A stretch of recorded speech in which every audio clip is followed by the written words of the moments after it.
देख रहे हैं इंडिया टीवी। आपके साथ मैं हूं प्राची पाराशर। शाम के 5 बज रहे हैं, वक्त है मुकाबला का। सवाल ये कि क्या पाकिस्तान ने इस बार अपनी ही कब्र खोद ली है? क्या पाकिस्तान ने अपनी बर्बादी की कहानी खुद लिख दी है?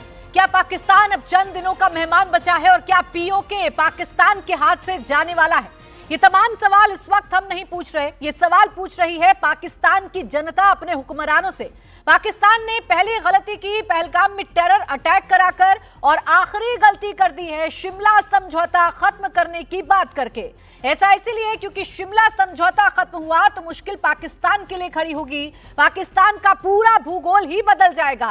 अपनी इसी गलती का एहसास पड़ोसी पाकिस्तान को हो चला है, इसीलिए अब वो खौफ में आ चुका है और भारत फुल एक्शन मोड में आ गया है। भारतीय सुरक्षा बलों ने आज लश्कर के 2 आतंकवादियों का घर मिट्टी में मिला दिया। पुलवामा के त्राल और बिजबेहरा में ये बड़ा एक्शन देखने को मिला। आतंकी आसिफ शेख और आदिल को लश्कर कमांडर थे, जिनका नाम पहलगाम टेरर अटैक में सामने आया। हिंदुस्तान ने आतंकियों और उनकी आकाओं के खात्मे का आगाज कर दिया है। पहलगाम हमले के बाद बांदीपुरा में पहला जो आतंकी है वो मारा गया। एनकाउंटर कर बांदीपुरा में आतंकी अल्ताफ लल्ली को सुरक्षा बलों ने ढेर कर दिया। अल्ताफ लश्कर ए तैयबा से जुड़ा हुआ था। बड़ी खबर यह है कि हिंदुस्तान के इस अटैकिंग मोड से पाकिस्तान पूरी तरह से कांप उठा है। यही वजह है कि उसकी बौखलाहट साफ दिखाई दे रही है। पाक सेना कभी आर्मी एक्सरसाइज के वीडियो पोस्ट कर रही है, कभी एलओसी पर गोलियां दाग रही है।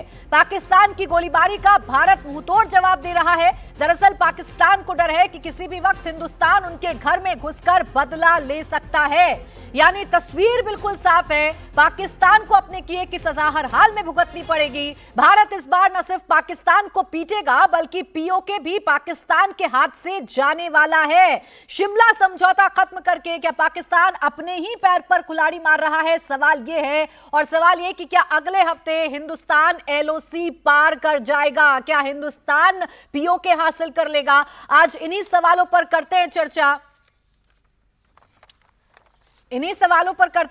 खास मेहमान इस वक्त हमारे साथ जुड़ रहे हैं। Major general A K. सिवाच साहब हमारे साथ हैं, कैप्टन अखिलेश सक्सेना हमारे साथ हैं डिफेंस एक्सपर्ट के तौर पर, आरिफ अजाकिया हमारे साथ हैं पाकिस्तानी एक्सपर्ट, आलिया शाह पाकिस्तानी जर्नलिस्ट हमारे साथ हैं, और doctor Amjad Ayub Mirza PoK activist के तौर पर हमारे साथ हैं। डॉक्टर अयूब, मैं आप ही से शुरुआत कर रही हूँ, आप ही से जानना चाह रही हूँ कि क्या अपने पैर पर कुल्हाड़ी मार ली है पाकिस्तान ने? क्या पीओके के दरवाजे भारत के लिए खोल दिए हैं पाकिस्तान ने? जी बहुत शुक्रिया। बात यह है कि कुल्हाड़ी नहीं मारी, बल्कि कुल्हाड़ियां मारी जा रही हैं और बराबर अपने पांव पे कुल्हाड़ी मार रहे हैं। वो मुझे ये बताएं, शिमला एग्रीमेंट इन्होंने सस्पेंड कर दिया है अगर, तो फिर शिमला एग्रीमेंट में जो बातें तय हुई थी उनको भी रिवर्स करना चाहिए। 13,000 स्क्वायर किलोमीटर का जो इलाका भारत ने वापस किया है पाकिस्तान को, फिर पाकिस्तान उसको भी वापस करे। फिर जो 93,000 पाकिस्तानी फौजी बगैर पतलूनों के हमने वापस भेजे थे, वो 93,000 हमें वापस करें, उनको हम जेलों में अपनी डालें। फिर मतलब है, मुझे समझ नहीं आता ये किस किस्म के लोग हैं। एलओसी भी खत्म कर दी इन्होंने। यानी शिमला एग्रीमेंट में तो तय हुआ था कि जो लाइन सीज फायर लाइन है, ये लाइन ऑफ कंट्रोल में तब्दील हो जाएगी, तो अब इन्होंने रिवर्स कर दिया है। तो वो लाइन ऑफ कंट्रोल अब सीज फायर लाइन है, यानी we can walk into PoJK at any moment any time. So I don't know what we are waiting for, maybe we are planning, क्योंकि मानिक शाह ने भी बांग्लादेश के लिए 7 महीने का टाइम मांगा था श्रीमती इंदिरा गांधी जी से। तो हो सकता है कि इस वक्त ये तैयारी कर रहे हों और इसका मुंह तोड़ जवाब तो दिया जाएगा। फिलहाल तो पानी बंद किया है, इनकी हवा भी बंद करेंगे। डॉक्टर साहब, अभी तो पाकिस्तान की अगर बात करूं तो वहां के डिफेंस मिनिस्टर का बयान सुन लीजिए। कह रहे हैं बत्ती बना लीजिए आप इस समझौते की, शिमला समझौते की। अभी भी कायम है पाकिस्तान, वो समझ नहीं रहा है कि आप भारत के लिए द्वार खोल रहे हैं। पीओके हासिल भारत करना भी चाहता है और कर भी लेगा अगर आप ऐसे ही रहे तो। पाकिस्तान ढीठ है, पाकिस्तान के मंत्री ढीठ और बेशरम और बेगैरत हैं। इन्होंने, आपको पता होना चाहिए कि ये हमला करने का ग्रीन सिग्नल खुद आसिम मुनीर ने दिया, जब उसने तकरीर करके ऐसे ऐसे करके बोला 2 कौमें हैं, हम एक कौम नहीं है, फाउंडेशन 2 नेशन थ्योरी और ये और वो। इसने एक्चुअली उनको, आतंकवादियों को ग्रीन सिग्नल दिया कि go ahead, we are ready. और अब इन्होंने इसके साथ साथ पाकिस्तान के अंदर जो ये तबाह बर्बाद हो रहे हैं, सिंध जो में जो वबाल आया हुआ है पानी की कैनाल्स की खुदाई को लेकर, फिर बलूचिस्तान में जो आज़ादी की जंग लड़ी जा रही है, केपीके इनके हाथ से निकल गया है। 40 organisations, social civic organisations Gilgit Baltistan में ग्रैंड जिरगा बुला रही हैं पाकिस्तान के खिलाफ। पीओजे में हर रोज पाकिस्तान के खिलाफ जो प्रदर्शन हो रहे हैं, लोग खुदकुशियां करने पर मजबूर हो गए। इस सारे को वो अब एक नेशनल रिलीजियस जिंगोइज्म के जरिए और वॉर मॉन्गरिंग के जरिए इस टूटते हुए पाकिस्तान को एक जगह पे रखना चाहते हैं। महारंग बलोच जो बलोच लीडर हैं, और गुलजादी बलोच और बेबो बलोच, इन पर शदीद तशद्दुद किया जा रहा है इस वक्त। सारी सारी रात इन पर तशद्दुद किया जा रहा है। उनके टॉयलेट्स के अंदर इन्होंने कैमरे लगाए हुए हैं। ये कहाँ के मुसलमान, ये कहाँ के इंसान, ये तो हैवान भी नहीं है। हैवान भी जो है, अगर कुत्ता आप पालें तो वो वफादार होता है आपका। तो अब वक्त आ गया है इनको मुंह तोड़ जवाब देने का। मोदी जी ने कहा है कि हम टेरर की कमर तोड़ेंगे। तो टेरर की कमर जीएचक्यू रावलपिंडी है और टेरर की कमर आईएसआई हेडक्वार्टर है जो अपारा में है। ये टेरर की कमर है, तोड़नी है तो इसको तोड़ें। ठीक। आलिया, क्या पाकिस्तान ने खुद गलती कर लिया बौखलाहट में? वो इतना डर गया है, वो इतना सहम गया है भारत के एक्शन से इस आतंकी हमले के बाद कि उसे समझ नहीं आ रहा वो क्या कर रहा है। अगर बॉर्डर पार चला गया भारत, अगर घुस गया, एलओसी पार कर ली, अगर पीओके की तरफ बढ़ गया भारत, तो क्या करेगा पाकिस्तान? कैसे रोकेगा? जी, थैंक यू सो मच, आपने इनवाइट किया। देखें क्या करेगा पाकिस्तान, क्या सोच रखा है, ये तो जो अथॉरिटीज ने वहां की सोच रखा है, वो तो वही जानते हैं कि उन्होंने क्या करना है और वो वही करेंगे। लेकिन ये एक बहुत ही अनफॉर्चुनेट सिचुएशन इस वक्त हुई है और मैं नहीं समझती कि ये सिचुएशन किसी के भी हक में है। जंग जो है वो हर एक के लिए बहुत खराब होती है और जंग किसी भी दुनिया के किसी भी खत्ते में हो, किसी भी कंट्री में हो, उसको कंडेम किया जाना चाहिए। अब पाकिस्तान और इंडिया के बीच इस वक्त जो एक एस्केलेशन हो चुकी है और जो हालात नजर आ रहे हैं, ये तो साफ नजर आ रहा है कि भारत की तरफ से हमला होगा, भारत की तरफ से मिलिट्री एक्शन होगा 100%। मुझे ये नजर आ रहा है, ऐसा नहीं हो सकता कि ना हो, क्योंकि जो पहलगाम का वाकया है वो बहुत बड़ा वाकया है। 27 जाने वहां पर चली गई हैं और टूरिज्म पे हमला है, ये लोगों पर हमला है, वहां के जो व्यक्ति मारे गए हैं। तो एक ऐसा हमला जो कि पहले जितने हुए उससे काफी ये डिफरेंट भी है, अलग भी है, मासूम जाने गई हैं। तो उसके अंदर ये नहीं हो सकता, जितना ज्यादा इमोशंस हम देख रहे हैं इंडिया के अंदर, जितने इमोशंस हाई हैं, हमला होगा। अब पाकिस्तान भी ये जानता है।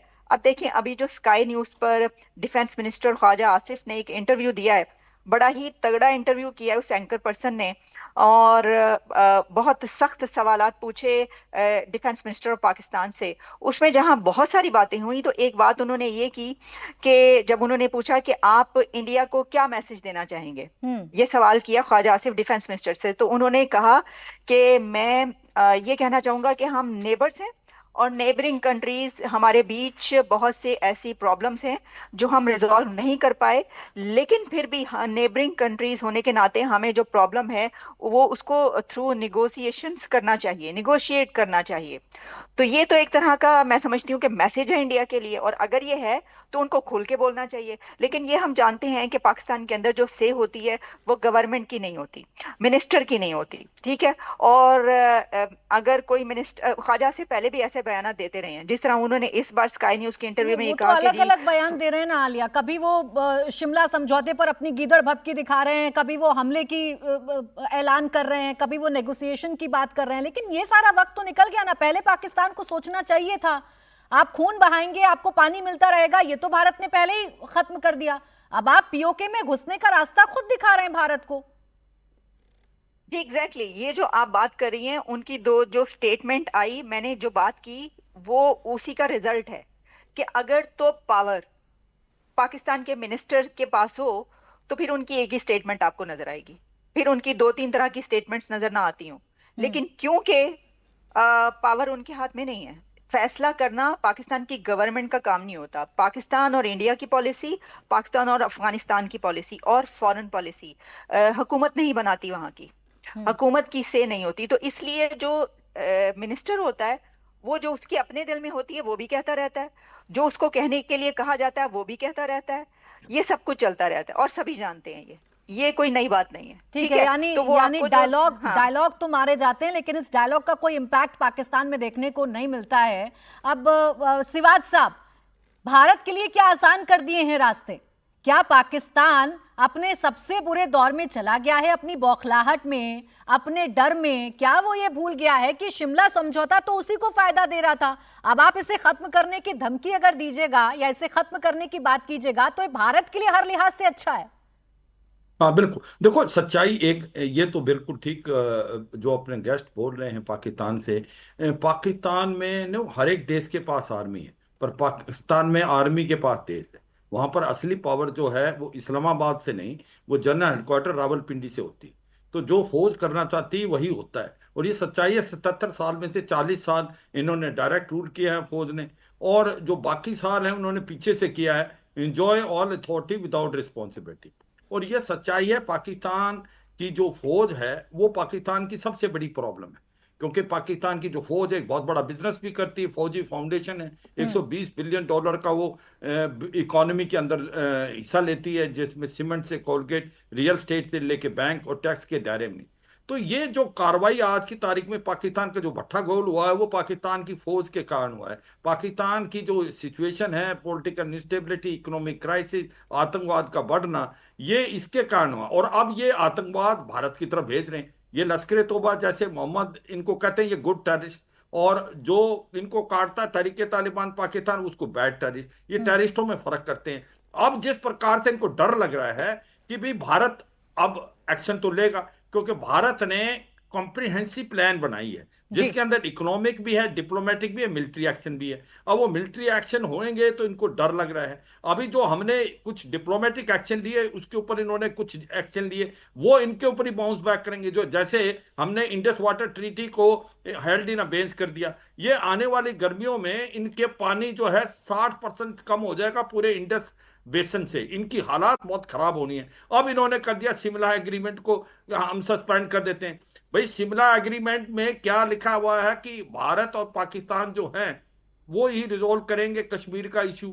वो कोई बायलैटरल इशू है, इसको थर्ड पार्टी नहीं करेगी। लाइन ऑफ कंट्रोल को यानी सीधे तौर पर आप ये कह रहे हैं कि ये पूरी तरीके से आप कह सकते हैं कि बौखलाहट है। और देखिए एक बड़ी खबर आ रही है, ख्वाजा ने आतंकवाद को समर्थन देने की बात कबूल ली है। हम 3 दशक से ये गंदा काम कर रहे हैं। एक ब्रिटिश चैनल से बातचीत में ख्वाजा ने अब अपना सच उगल दिया है। पाकिस्तान के रक्षा मंत्री जो अलग अलग बयानबाजी कर रहे हैं, वो इतना डर गए हैं भारत के एक्शन से कि अब आतंकवाद की बात को कबूल रहे हैं। पाकिस्तान अभी तक आतंकवाद की बात को लेकर डिनायल मोड में रहता है, लेकिन अब वो ये कह रहा है कि हाँ हम ये गंदा काम कर रहे हैं। इस बात का कबूलनामा ख्वाजा आसिफ की तरफ से जो है वो दिया गया है। अब मैं एक कंप्लीट कर लूं 10 सेकंड। देखो जो आपने बात की, मैं ये कह रहा हूं शिमला एग्रीमेंट में जो बायलैटरल था, भारत तो कहता है बायलैटरल इशू है ही नहीं अब, क्योंकि ये इशू तो ये है कि जो जम्मू एंड कश्मीर का जो इलीगली ऑक्यूपाइड किया हुआ है वो पाकिस्तान भारत को दे। तो ये तो एक साफ सुथरा। दूसरा जो सीज फायर है, अब हमने तो कहा है उसको एलओसी से सीज फायर, हमें इसको एक्टिव करो, सीज फायर को पाकिस्तान को हार्ड करो, क्योंकि ये तो फायदा पाकिस्तान को। ये मिर्जा साहब इसीलिए तो अलग अलग बयान आ रहे हैं ना सर। इसीलिए तो अब पाकिस्तान के रक्षा मंत्री इस बात को भी कबूल करने पर तैयार हो गए हैं कि हमारे यहाँ आतंकवाद है। ये जो ख्वाजा आसिफ ने बोला है, जी इसका जी भी जी मैं सर, बताऊं, और वही शिमला समझौते पर अलग अलग बयान दे रहे हैं। सर मैं लौट रही हूँ आपके पास, मैं आपके पास लौट रही हूँ सर, मैं आ रही हूँ आपके पास। मुझे आरिफ साहब से इस पर बातचीत करनी है। आरिफ साहब, पाकिस्तान में ये चल क्या रहा है? क्या पाकिस्तान वाकई में भारत के एक्शन से डरा हुआ और बौखलाया हुआ नजर आ रहा है, या सरकार और सेना में इतनी कंफ्यूजन हो गई है कि उनको ये समझ नहीं आ रहा कि क्या बयान हमको देने हैं, क्या फैसले हमें लेने हैं? आनन फानन में शिमला समझौता रद्द करने की बात कर रहा है। नुकसान किसको होगा इससे? देखें, सबसे पहले नमस्कार। देखें, बात दरअसल ये है कि पाकिस्तान क्या कर रहा है क्या नहीं, सवाल अब इसका नहीं है। भारत क्या करेगा, दुनिया इसकी तरफ देख रही है। और देखें, पुलवामा होता है तो हम बालाकोट पे एक एयर स्ट्राइक करते हैं, बात खत्म हो गई। फर्क क्या पड़ा? एक गांव के कुएं में कुत्ता गिर गया, कुत्ता गिर के मर गया, लोग एक ज्ञानी के पास गए कि भाई वो कुएं में से बू आ रही है, तो उसने कहा 100 बाल्टी पानी निकाल के फेंक दें। वापस लोग फिर गए, उन्होंने कहा अभी भी बू आ रही है, तो उसने कहा पहले कुत्ता तो निकालो। तो यहाँ भी बालाकोट एयर स्ट्राइक और इन चीजों से मसला हल नहीं होने वाला। मरा हुआ कुत्ता पाकिस्तान जो है उसको बाहर निकालना होगा। भारत को अब फुल एंड फाइनल ये हर कुछ 2-3 साल बाद एक पाकिस्तान कान कर देता है, थोड़ा मामला ऊपर जाता है। अब वक्त आ गया है। बलोचिस्तान पाकिस्तान में नो गो एरिया बना हुआ है। वो आजादी की जंग लड़ रहे हैं, वो कोई टेररिस्ट ग्रुप नहीं है। उनकी मदद करें, उनको आजाद कराएं। केपी के लोग बिल्कुल पाकिस्तान के साथ रहने को तैयार नहीं, ना पीटीआई वाले, ना पीटीएम वाले, ना एएनपी वाले, ना महमूद खान अचकजई वाले। उनको आजाद कराएं। सिंधु देश पाकिस्तान जो भारत में टेररिज्म कर रहा है उसकी फंडिंग सारी सिंध से आती है, पाकिस्तान को सिंध चला रहा है। भारत को अब चाहिए कि पाकिस्तान का फैसला कर ले। इंटरनेशनल मोमेंटम भी बना हुआ है, पाकिस्तान के हाथ में कुछ भी नहीं है, ये बयानबाजियां ही कर सकते हैं। इनका पंजाबियों में एक बात है कि वो भड़क बहुत मारते हैं, पाकिस्तानी पंजाबी, तो ये भड़क के मार रहे हैं। इनके हाथ में अब कुछ नहीं बचा है। बोल अब भारत के कोर्ट में फेंक दी गई है, इंटरनेशनल सपोर्ट भी हासिल है। इस वक्त भारत को एक फैसला कुन मार्का करना चाहिए। सर वहां तो बड़ी बड़ी बातें हो रही हैं। आज उनके जो रक्षा मंत्री हैं वो इस बात को एक्सेप्ट तो कर रहे हैं कि हाँ आतंकवाद है, 3 दशकों से हम ये गंदा काम कर रहे हैं, लेकिन फिर भी जंग की जब बात होती है तो बड़े चौड़े होकर सामने आते हैं टीवी के। टिक पाएगा क्या पाकिस्तान? देखें अभी आप एक पोल करा लें, पाकिस्तान में 99% लोगों को यकीन होगा कि भारत को पाकिस्तान हरा देगा जंग में। जो 1% जिनको यकीन नहीं है वो आर्मी के लोग और पॉलिटिशियन हैं। उनको पता है कि ये भारत के सामने खड़े भी नहीं हो सकते। आप किसी भी लिहाज से देख लें, इनकी इकोनॉमी को ही देख लें, कल के खाने के पैसे हैं नहीं, ये जंगे लड़ेंगे। ये बौखलाहट का शिकार हैं और ये हार चुके हैं। मसला अब भारत के पास है। अगर कोई छोटी मोटी एयर स्ट्राइक कर दे सिंध, या जो इंडस वाटर ट्रीटी का मसला है, या कोई मेडिएशन होती है, कुछ होता है और मामला सेटल हो जाता है, तो गलत बात है। इस बार फैसला कर लें आप। बिल्कुल सर, और फैसला बहुत जल्द लिया जाएगा। हमारे यहाँ तो लगातार ताबड़तोड़ जो बैठकों का दौर है वो जारी है। सिर्फ कहा नहीं है, हम करके दिखाएंगे। इस बार कैप्टन अखिलेश जी करके दिखाएंगे। पानी भी आपका रोका है और घुसकर अब पीओके को कैसे हासिल करना है, एलओसी अब कैसे पार करनी है, इसका रास्ता तो खुद पाकिस्तान भारत को दिखा रहा है। भारत को तो सिर्फ बदला लेना है और उसका डर साफ तौर पर दिखाई दे रहा है। देखिए पाकिस्तान का एटीट्यूड बिल्कुल ऐसा है, जब गीदड़ की मौत आती है तो कहते हैं वो शहर की तरफ भागता है। तो पाकिस्तान इस समय बौखलाहट में है। पाकिस्तान एक फेल्ड स्टेट है, ये हम सबको पता है। इकोनॉमिक फ्रंट पे पाकिस्तान टोटली फेल्ड हो चुका है। उसे अपना जो इंटरेस्ट ले रखा है उसने लोन का, उसका रीपेमेंट भी नहीं हो रहा है। बालूचिस्तान और अफगानिस्तान बॉर्डर पे जो उसके इंटरनल हालत है वो सबको पता है कि वो टूटने के कगार पे है। वहां पे अनएम्प्लॉयमेंट इतना ज्यादा है कि पब्लिक के पास काम करने के लिए कुछ नहीं है। अनएजुकेटेड सोसाइटी बन चुकी है। इसीलिए जब भी उनके हालत बहुत बिगड़ जाते हैं तो वो कुछ ऐसा करते हैं कि जिससे लोगों का ध्यान बढ़ जाए, और इसीलिए उन्होंने हताशा में ये कार्रवाई करी। क्योंकि अब कश्मीर में भी जब से 370 हटी है, वहां पे जो टेररिस्ट है वो बहुत कम हो गए हैं। आज की डेट में अगर हम कश्मीर में मैं आपको बताता हूं, टोटल जो आइडिया है वो केवल 75 टेररिस्ट बचे हैं, और उनके पास इतनी ताकत नहीं है कि वो आर्म फोर्सेस पे हमला कर चुके। तो डेफिनेटली इस बार उन्होंने सॉफ्ट टारगेट चुना जो कि टूरिस्ट थे, और उससे वो कश्मीर की जो इकोनॉमी है उसको भी बर्बाद करना चाहते हैं। क्योंकि अगर कश्मीर के लोग पढ़ गए, वहां के लोगों को एम्प्लॉयमेंट आ गया, कश्मीर एक खुशहाल राष्ट्र बन गया, खुशहाल देश बन गया, प्रदेश बन गया, तो लोग टेररिस्ट कैसे बनेंगे, किसको ट्रेनिंग करेंगे? तो वहां से उनकी जो टेरर की फैक्ट्री है वो खत्म हो जाएगी। लेकिन आज भारत के सामने इन्होंने जो ये किया वो हद पार कर दी। कहते हैं कि जब आपका विपरीत समय आता है तो आपकी बुद्धि खराब हो जाती है, और जब भारत ने ये तगड़े स्टेप लिए हैं तो इस समय पाकिस्तान बिल्कुल बौखलाहट में है। उन्हें यह दिखाना था अपनी जनता को, क्योंकि भारत ने सिंधु की जो ट्रीटी है उसको रोक दिया, तो मुझे भी कुछ करना है, तो मैं शिमला समझौता रोक देता हूं। उन्होंने ये रियलाइज नहीं किया, शिमला समझौता रोक के तो वो अपने और पैरों पे कुल्हाड़ी मार रहे हैं। क्योंकि नाउ जो पाकिस्तानी ऑक्युपाइड कश्मीर है, जो दोनों देशों ने डिसाइड किया था कि अभी हम वहीं पे रहेंगे, वो खत्म हो चुका है। तो आज की डेट में हमारी फौज वो स्वतंत्र है, वो किसी भी समय जाके कहीं पे स्ट्राइक कर सकती है, क्योंकि हम तो ये बोलते हैं कि पीओके हमारा पूरा पार्ट है जिसको पाकिस्तान ने अनऑथराइज रूप से ले रखा है जी। सो अब पाकिस्तान चारों तरफ से घिर चुका है, और जैसे बिल्कुल सही बताया, वहां पे जो राजनीतिक जो पॉलिटिशियन है वो नहीं चलाते हैं देश को, वहां की आर्मी और आईएसआई चलाती है। अगर आप ये जो 5-6 लोगों ने जो हरकत कर दी है, आप इनको मार भी देंगे तो बहुत बड़ा फायदा नहीं होगा, क्योंकि एक टेरर की फैक्ट्री जो चल रही है, जैसे इन्होंने बड़ा अच्छा एग्जाम्पल दिया कि पहले उस कुत्ते को तो निकालो आप, तो इसी तरह जब तक हम पाकिस्तान के हार्ट पे जाके आईएसआई और आर्मी ने जो पूरा नेटवर्क बना रखा है टेरर का, इनफैक्ट मैं एक रिपोर्ट पढ़ रहा था, मैं आपको बताता हूं, पाकिस्तान जो टेरर की फैक्ट्री है केवल इंडिया के लिए नहीं है, वर्ल्ड वाइड जितनी भी टेररिस्ट एक्टिविटीज होती हैं 87% उसमें किसी ना किसी का पाकिस्तान में लिंक होता है।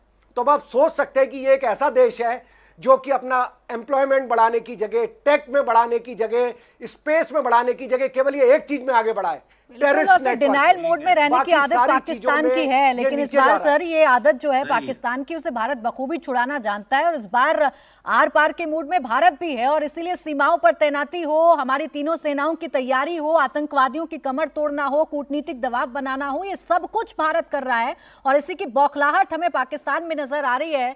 डॉक्टर अमजद साहब, अब वहां तो देखिए 1500 बलोचिस्तान वाले कैसे अलग देश बनवा लेंगे, ये सारी बातें आर्मी के चीफ की तरफ से की जाती है। आसिम मुनीर का वो बयान जो जिहादी बयान था उसे थोड़ी ना भूला जा सकता है, और वो ये भूल रहा है कि सामने उसका जो सबसे बड़ा दुश्मन है भारत खड़ा है, जो हर तरीके से मजबूत है।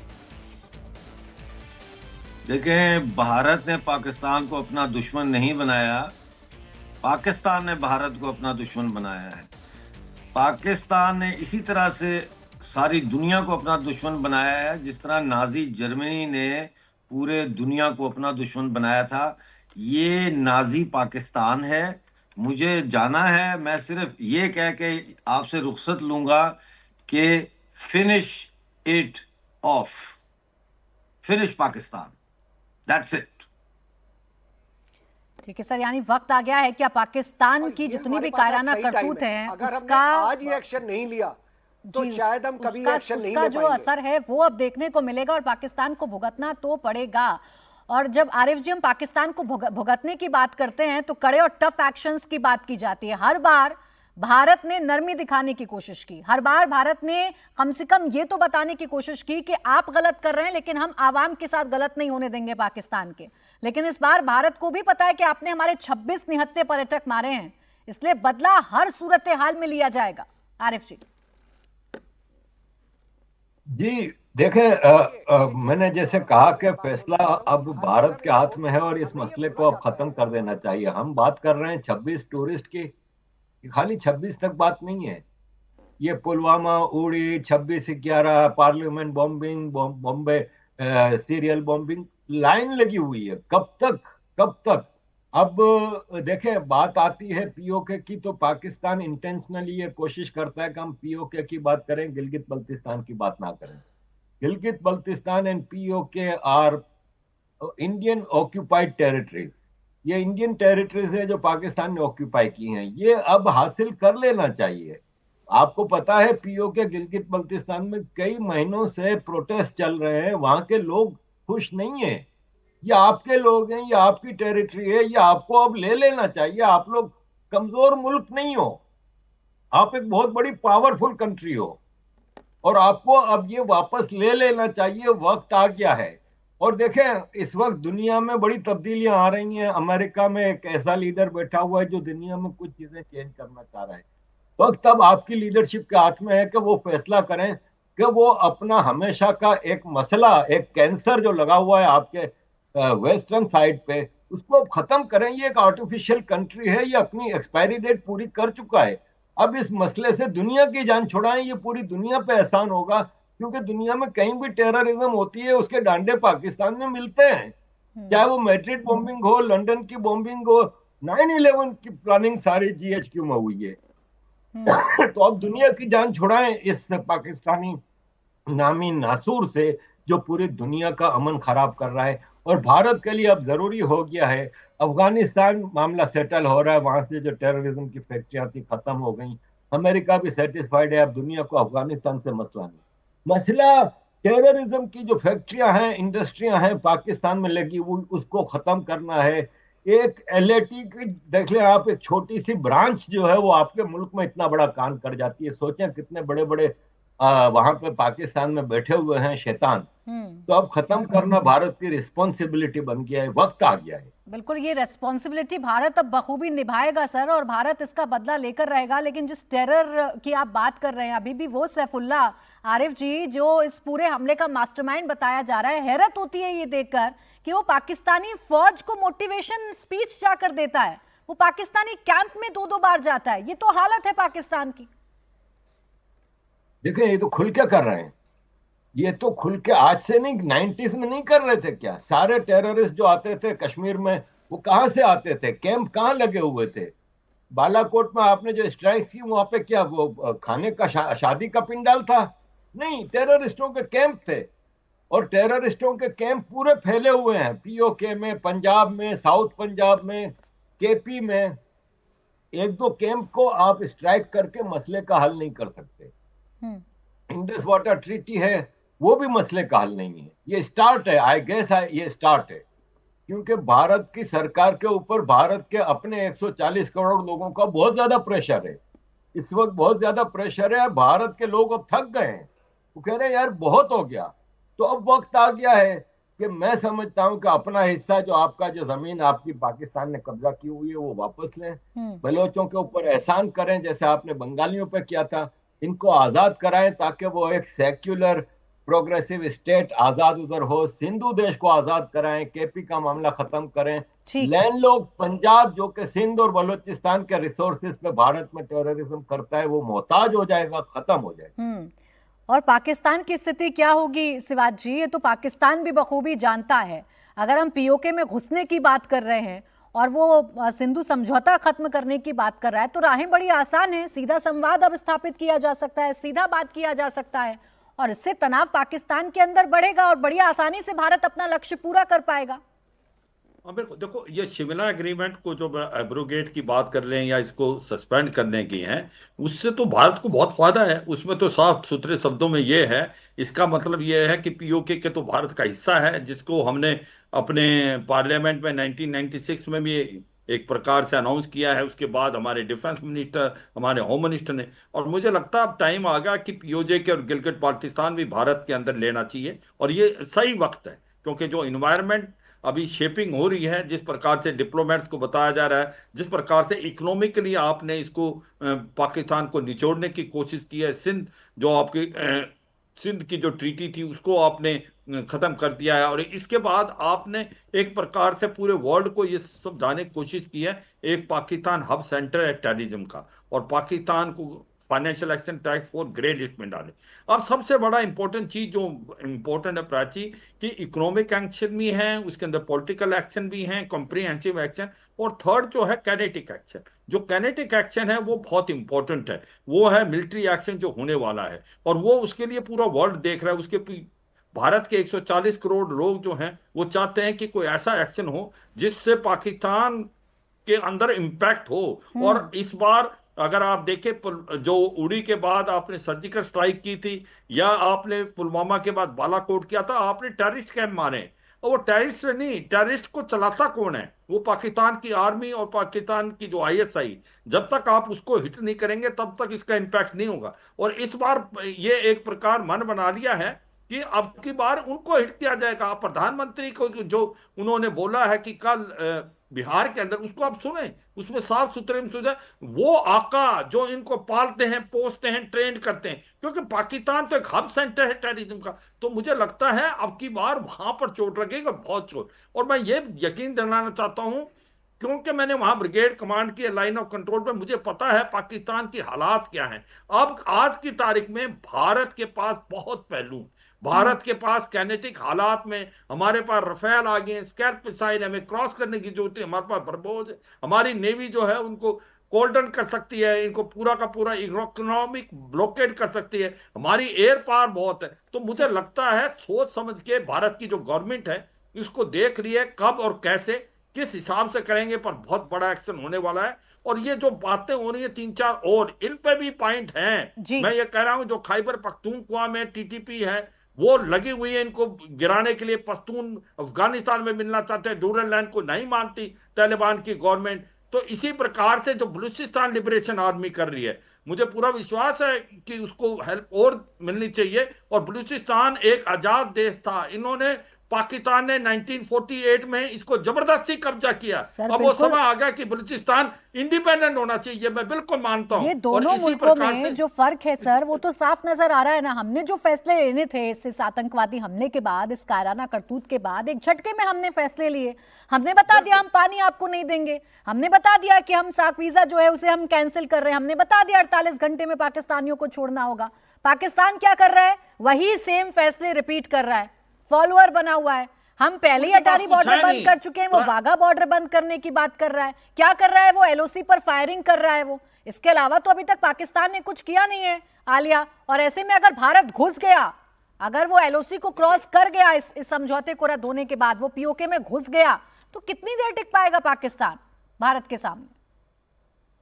जी, ये जो अभी बातें हो रही हैं उसमें आप पीओके की बात कर रही हैं या किसी भी बलूचिस्तान की बात कर रही हैं, जो भी बात कर रही हैं, उसमें एक ये जो चीज़ सामने आई है, सब जो बात कर रहे हैं कि पाकिस्तान से जंग की जाए और फिर जो भी हो, क्योंकि जो लेने की बात हो रही है वो तो जंग के बगैर हो नहीं सकता।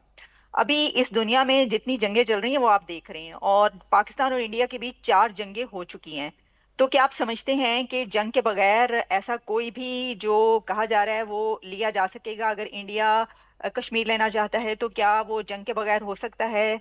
किसी भी जगह पर कोई भी। तो क्या एक ऐसा कंट्री जो दुनिया की 5th लार्जेस्ट इकोनॉमी हो और 3rd लार्जेस्ट इकोनॉमी की तरफ वो जा रहे हो, तो क्या वो कंट्री जंग की तरफ जाना चाहेगा? मैं समझती हूँ कि भारत का जंग की तरफ ना जाना एक बहुत बड़ी अक्लमंदी इसलिए है कि भारत तरक्की की जिन मंजिलों पर है, कोई भी कंट्री वो जितना भी बड़ा कंट्री हो, जितनी भी तरक्की कर रहा हो, अगर वो किसी भी जंग की तरफ जाएगा, चाहे वो छोटी जंग हो या बड़ी जंग हो, तो उससे क्या है? वो लेकिन अपना नासूर को जो खत्म तो करना पड़ेगा नालिया। जैसे आरिफ ने अभी कहा, आरिफ जी ने अभी नहीं, कहा, और डॉक्टर अगर साहब अगर ने आप अभी मुझे कहा कि इजाजत जो दें, कैंसर जी है जी, या जो नासूर अगर है, आप मुझे जो इजाजत मरा दें, हुआ कुत्ता है, उसे तो हमें खत्म करना होगा ना। अगर आप मुझे इजाजत दें, देखें, आ रही मैं आपका अखिलेश। दुश्मन, जी जी, आपका दुश्मन पाकिस्तान, आप यही कह रहे हैं ना? तो क्या आप समझती हैं कि बगैर जंग किए इसमें से कुछ भी हो सकता है जो आप कह रही हैं? नहीं हो सकता ना।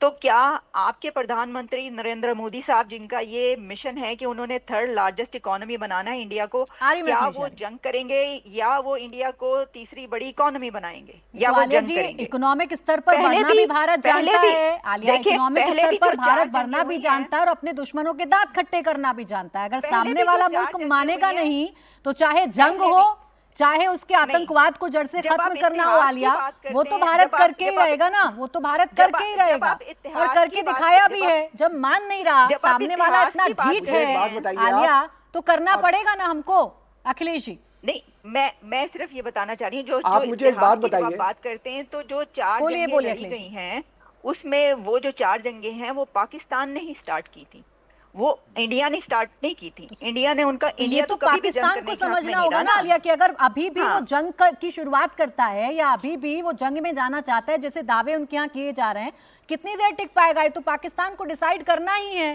क्योंकि अपनों को तो खाने को देने को कुछ है नहीं, आटे की कमी पड़ रही है, पेट्रोल उनके पास है नहीं, लंबी लंबी लाइनें लगी हुई हैं। और आलिया जी, बात कर आप रहा है मुझे ये भारत के बताइए खिलाफ खड़े कि- होने की। अखिलेश जी बोलिए। नहीं, आप मुझे बताइए, अगर पाकिस्तान जंग नहीं चाहता है तो वो लगातार क्यों इंडिया में टेररिस्ट भेज रहा है? आप मुझे मैंने ये बताइए नहीं क्यों कहा। इंडिया में लगातार एक टेररिस्ट मिनट, भेज रहा है अगर वो जंग मेरा नहीं चाहता है? मेरा जवाब सुन ले, मेरा जवाब सुन ले। मैंने ये नहीं कहा कि पाकिस्तान जंग नहीं चाहता, मैंने कहा है इंडिया जंग नहीं चाहता।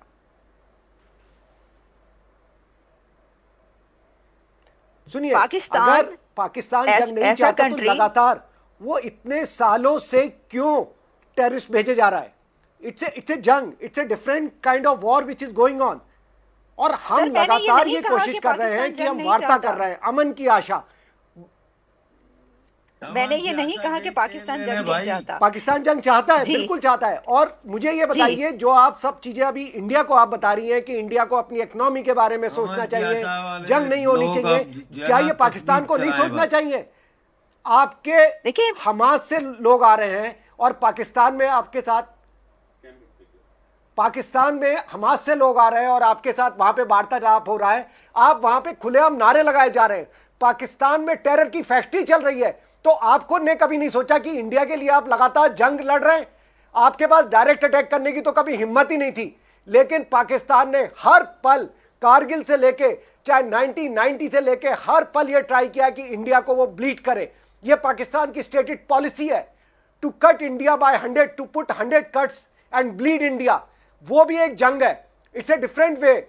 और अब क्योंकि वो सर से पानी उतर चुका है, इसलिए अब हम आपको जवाब देंगे, और ऐसा जवाब देंगे जो जितने पुराने, जितने सालों का हिसाब है वो एक एक पल का हिसाब लिया जाएगा आपसे। मैं जी जी उन जी 26 मैं लोगों आपकी का इजाजत खून, से वो मैं केवल 26 आपकी लोगों का नहीं इजाजत है, से पूरे मेरी इंडिया मेरा के। मुझे थोड़ा सा जवाब सुन ले मेरा। बोले मैं बोले आपकी आलिया, इजाजत से आपकी बात को थोड़ा सा करेक्ट कर दूं। 100 कट्स नहीं 1000 कट्स कहे थे पाकिस्तान ने, और वही 1000 कट्स खुद पाकिस्तान को लगते रहे हैं। पाकिस्तान की इकोनॉमी का इस वक्त जो हाल है, और जो जितने बुरे हालों को है, दहशतगर्दी जितनी ज्यादा है, बलूचिस्तान से लेकर केपीके में जो कुछ हो रहा है, तो जब आप अपने हमसाया कंट्री को 1000 कट्स की बात करेंगे, और जब आप अपने बैकयार्ड में सांप स्नेक्स पालेंगे, तो ऐसा हो नहीं सकता कि वो 1000 कट्स आपको ना लगे। ये मैं एक्सेप्ट कर रही हूँ। मैंने ये बिल्कुल नहीं कहा कि पाकिस्तान जंग नहीं चाहता, इंडिया जंग चाहता है। इंडिया जंग नहीं चाहेगा, कोई भी तरक्की करता हुआ कंट्री कभी जंग नहीं चाहेगा। लेकिन जो आप बात कर रहे हैं कि हम ये भी लेंगे और वो भी लेंगे, वो लेने के लिए आपको जंग करनी पड़ेगी। और जब कोई कंट्री जंग करता है तो वो 100 साल पीछे चला जाता है। तो जो कंट्री पहले ही 100 साल पीछे हो, उसको इस चीज की फिक्र नहीं होती कि जंग हो रही है तो वो कहेगा हो। क्योंकि देखें, पाकिस्तान की इकोनॉमी जंग की इकोनॉमी पर चलती रही है, जंगों के पैसे पर, हाँ। एड पर। ये आप जानते हैं। यानी इंडिया आप की आलिया इकोनॉमी ये कह रही हैं कि जंग के पैसों पर नहीं चलती। पाकिस्तान ऑलरेडी 100 साल पीछे चल रहा है, उसकी इकोनॉमी ऑलरेडी 100 साल पीछे चल रही है। एग्जैक्टली, जी जी जी बिल्कुल। आप देखें हालात क्या है। 2.5 करोड़ बच्चा अगर आपका स्कूलों से बाहर है, अगर आलिया जी, दहशतगर्दी हर पाकिस्तान इस सूबे में बार फैली खत्म हो हुई है, जाएगा। तो वो तो एक ऑलरेडी सेकंड, पीछे है। अखिलेश जी, बस एक पाकिस्तान सेकंड। बहुत पीछे है। पाकिस्तान बहुत पीछे, इंडिया से कोई कोई चीज कंपैरिजन है खत्म ही नहीं नहीं। होती तो जब तक इस उसे बार खत्म किया ना पाकिस्तान जाए। खत्म हो जाएगा आलिया जी, पाकिस्तान को क्योंकि खत्म करना पड़ेगा। वो तो जो खुद ही- काम का और सर इस बार करना तो हमें पड़ेगा। ये आर कह पार रही की हैं लड़ाई अखिलेश लड़नी जी- है, अखिलेश जी और डॉक्टर हमजा जी, क्योंकि वो तो हमने खुद ही ये कह बहुत रही हैं कि बार पाकिस्तान कारगिल की 100 लड़ाई साल से पीछे लेके चल रहा हमने हर बार है। और कोशिश मुझे की उनसे ये बात कि बस हम थोड़ी सी और समझौता जाननी करें, है, उसके हम बाद आप वार्ता दोनों करें। चर्चा में आ जाइएगा। आरिफ जी आप भी आ जाइएगा। बस मुझे यही बात उनसे समझनी है कि जब हम 100 साल पीछे इकोनॉमी में जाने की बात कह रहे हैं आलिया, तो क्या ऐसे पाकिस्तान के हालात हैं? वो तो बड़ा कूद कूद के आगे आ रहा है, अभी बड़े उछल उछल के उसके नेता बयान दे रहे हैं, आर्मी चीफ बयान दे रहे हैं। जी देखिए, जैसा मैंने आपको कहा कि जब आपके पास कुछ भी ना हो तो आपके लिए जंग करना और जंग की तरफ कूदना बड़ा आसान होता है। और देखें, जो हम ये देखते हैं इतिहास अगर आप देखें, तो पाकिस्तान की जो इकोनॉमी है वो जंग की एड पर और पैसों पर चलती रही है। जितने डिक्टेटर्स आए, जो 80s 70s है, उसमें अफगान जिहाद लड़ा गया और बोरियां आई, पैसे भर भर के वहां पर पहुंचे पाकिस्तान के अंदर। डिक्टेटर्स ने कितने पैसे लिए, उसके ऊपर चलता रहा। तो एड लेना और जंगों में शरीक होके पैसे लेना ये कोई नई बात नहीं है। यही वजह है कि उसकी जो इकोनॉमी है उसका ये हाल है। तो मेरा जो पॉइंट है यहाँ पर वो कहने का ये है सिचुएशन चेंज कि हो चुकी है। उस समय इंटरनेशनल जो अच्छा, ठीक है, प्रेशर लेकिन था, अब तो कोई- वो पाकिस्तान को सपोर्ट मिलता था। एक चीज सुनना। आज मैं पाकिस्तान आरिफ सिराज जी, टेरर सिराज का जी, हब आप- है, वो पूरी दुनिया के लिए मैं टेरर सिराज जी है, आपके वो पास खाली भी आ इंडिया रही के लिए नहीं है। देखिए, आपने उसकी- सुना अभी 87% टेरर एक्टिविटीज आलिया जी पाकिस्तानी नेशनल के साथ मिक्स्ड है। जब ये दुनिया के लिए टेरर हब बन चुका है, आज की डेट में आपको कोई इंटरनेशनल मार्केट इंक्लूडिंग ठीक, सऊदी मैं अरेबिया, अपना यूएस, सवाल कोई फिर से आपको दोहराती सपोर्ट हूँ। नहीं मैं करने अपना वाला। सवाल फिर से दोहराती पाकिस्तान ने हूँ। खुद अगर अपनी 100 कब्र साल खोद ली पीछे है। पाकिस्तान और की जो इकोनॉमी है वो अपना चल रही है। हम अखिलेश तैयार जी हैं बस इस जंग एक के लिए, सेकंड, हमें पता है, ठीक है अखिलेश जी बस एक सेकंड। हमें पता है हमें कीमत चुकानी पड़ेगी। बट बिल्कुल। इस बार इंडिया कीमत चुकाने के लिए तैयार है, क्योंकि इतने सालों से लगातार आपके जो हमले होते आए इनोसेंट सिविलियन पे करते हैं, कभी आप बीएसएफ पे हमला करते हैं, जो कायरो की तरह लड़ाई करते हैं, उन सबसे निपटने के लिए इंडिया को एक बार जंग लड़नी पड़ेगी, जो भी उसकी कीमत चुकानी पड़े। बिकॉज हमने एक बार नहीं, हमने 100 बार कोशिश की समझौते की, अमन की आशा, लाहौर बिल्कुल बस, ठीक है। हर चीज करके अखिलेश देखी, जी सारे लेकिन मौके अब फिर देकर आप देख वही लिए बात कर रहे भारत हैं ने, कि और दो भारत अब कंट्रियों को हिसाब मिलकर करने बैठना के लिए चाहिए। आमदा हो क्या गया, और आप हिसाब लोग नहीं भारत सोच करके रहे इतने रहेगा सालों से, अखिलेश जी। 75 और उस सालों से? हिसाब के नहीं, सामने अब वो क्या सीमा क्या निकल टिक चुकी है। पाएगा इस बार पाकिस्तान? सबसे बड़ा पाकिस्तान सवाल तो खत्म यही है ना। होगा। अखिलेश जी बस एक सेकंड, डॉक्टर अमजद, आपने तो जी। खुद ही कहा था कि पाकिस्तानी टैंक्स में 3 दिन का ही पेट्रोल है। आप तो खुद ही बताते रहते हैं वहां की हालत क्या है, और उसने अभी से टैंक दौड़ाने शुरू कर दिए हैं। यानी भारत अगर हमला ना करे, सिर्फ ये माहौल बनाकर ही रहे, तो वो तो वैसे ही नेस्तनाबूद हो जाएगा। 3 दिन का इंतजार करें तो देखें सब खत्म पाकिस्तान में। बिल्कुल, देखे ना, पाकिस्तान आर्मी के जो 50% जो इनके फाइटर जेट हैं वो ग्राउंडेड है, क्योंकि उनके पास स्पेयर पार्ट्स नहीं है। उसके बाद आप ये देखें कि बलूचिस्तान और केपीके में सैकड़ों की तादाद में फौजी जो है, सिपाही, उन्होंने हथियार फेंक दिए। उन्होंने कहा जी हमने लड़ना ही नहीं है। और बलूचिस्तान में तो इन्होंने जब गए थे जाफर एक्सप्रेस के लिए और 200-250 कफन बॉक्सेस लेके गए थे, तो जब ये बोलान पहुंचे हैं तो बोलान में फौज बैठी हुई थी और दूसरी ट्रेन से ये लाए हैं कफन बॉक्सेस। तो वहां फौजियों ने हाथ खड़े कर दिए। उन्होंने कहा जी हम नहीं जा रहे लड़ने बलोचों के साथ, क्योंकि ये जो बक्से आए हैं ये बलोचों के लिए नहीं आए। उनको तो आप डालते हैं मास ग्रेव्स में, ये तो कफन हमारे लिए आए हैं, तो हमने नहीं जाना। तो उनको अरेस्ट किया वहां पे बोलान स्टेशन पे। और वो आर्मी जो बीएलए से लड़ने गई थी वो अपने ही सैनिकों को अरेस्ट करके वापस आ गई क्वेटा में। तो मोराल पाकिस्तान आर्मी का बहुत डाउन है। फिर पाकिस्तान में जो पंजाब था, जहां पे फौज की एक साख होती थी, फौज का एक होल्ड था, वो पंजाब, खुदा भला करे इमरान खान का, इसने वो पंजाब भी जो है उसको फौज के खिलाफ कर दिया है। लिहाजा अब पंजाब हो या कोई भी जगह हो पूरे पाकिस्तान की, जी जिसे मैं कौमों का कैद खाना कहता हूं, वो सब फौज के खिलाफ है। तो ये कैसे जंग लड़ेंगे? मदरसे के स्टूडेंट्स लाके जुलूस निकालने वाले ये कौम जो लाखों का मजमा दिखाती है, मदरसे के स्टूडेंट्स लाके, ये कैसे जंग लड़ेंगे? ये ठीक। जंग नहीं लड़ सकते। आलिया जी आप अपना निकले वहां से, वीजा लेके दुबई शुबई चली जाए, काम खराब होने वाला है। ठीक है आरिफ जी, यानी सिर्फ यही सुनकर पाकिस्तान की हालत खराब होती रहेगी कि भारत हमला करेगा? अभी तो रातों की नींद उड़ गई है, कुछ नहीं मिल रहा तो एलओसी पर फायरिंग करनी शुरू कर दी है, अपने टैंक घुमाने शुरू कर दिए हैं सड़कों पर। देखें, with due respect to Alia ji, ये एक परसेप्शन है कि जंग होती है तो दोनों मुल्क 100 साल पीछे चले जाते हैं। जंग होती है तो दोनों मुल्क 100 साल पीछे नहीं जाते। अफगानिस्तान अमेरिका की जंग हुई तो अमेरिका पीछे नहीं गया, अफगानिस्तान पीछे गया। रशिया यूक्रेन वार में यूक्रेन शायद 50 साल पीछे चला गया, रशिया नहीं गया। तो इसी तरह अगर इंडिया पाकिस्तान की जंग होती है तो आलिया जी पाकिस्तान तो सो क्या शायद मिट ही जाए, लेकिन भारत को थोड़ा बहुत फर्क पड़ेगा, इतना ज्यादा नहीं, लेकिन हमेशा के लिए एक नासूर से जान छूट जाएगी। तो ये एक परसेप्शन है जो फैलाया जाता है। स्ट्रॉन्ग कौमों को जंग से कोई नुकसान नहीं होता। और मैं ऑर्गेनाइजर्स, इस प्रोग्राम के ऑर्गेनाइजर्स से रिक्वेस्ट करूंगा कि आज हमने प्रोटेस्ट ऑर्गेनाइज किया है लंदन में पाकिस्तान हाई कमीशन पे। ऑलरेडी लोग बाहर गाड़ी में वेट कर रहे हैं, हम लोगों को वहां पहुंचना है, तो मैं लेट हो रहा हूं। और हमें खबर मिली है कि ब्रेडफोर्ड और बर्मिंघम से मदरसों की बसें चल रही हैं, वो हमें काउंटर करने के लिए पाकिस्तान हाई कमीशन पे पाकिस्तानी जमा हो रहे हैं। और एक खबर मिली है कुछ लोगों से मुझे, यहाँ पे मेरे तो अच्छे खासे कनेक्शंस हैं, कि वहां पे कुछ करने के लिए पाकिस्तानी आ रहे हैं, हमारे जो इंडियन गुस्से में वहां पे जा रहे हैं प्रोटेस्ट करने के लिए। तो मैं इजाजत चाहूंगा। It was a nice program. बिल्कुल सर, आपको बिल्कुल इजाजत है, लेकिन ये तो साफ हो गया कम से कम इस कार्यक्रम से कि सिर्फ हवाबाजी करने से पाकिस्तान कुछ हासिल नहीं कर पाएगा। सामने भारत खड़ा हुआ है और आप कितनी भी फायरिंग कर लीजिए, आप कितने भी अपने टैंकर जो हैं वो घुमा लीजिए, होना कुछ नहीं है। भारत नेस्ता नाबूद करके छोड़ेगा अपने दुश्मन को। बहुत शुक्रिया आप सभी का हमारे साथ आज की इस चर्चा में जुड़ने के लिए।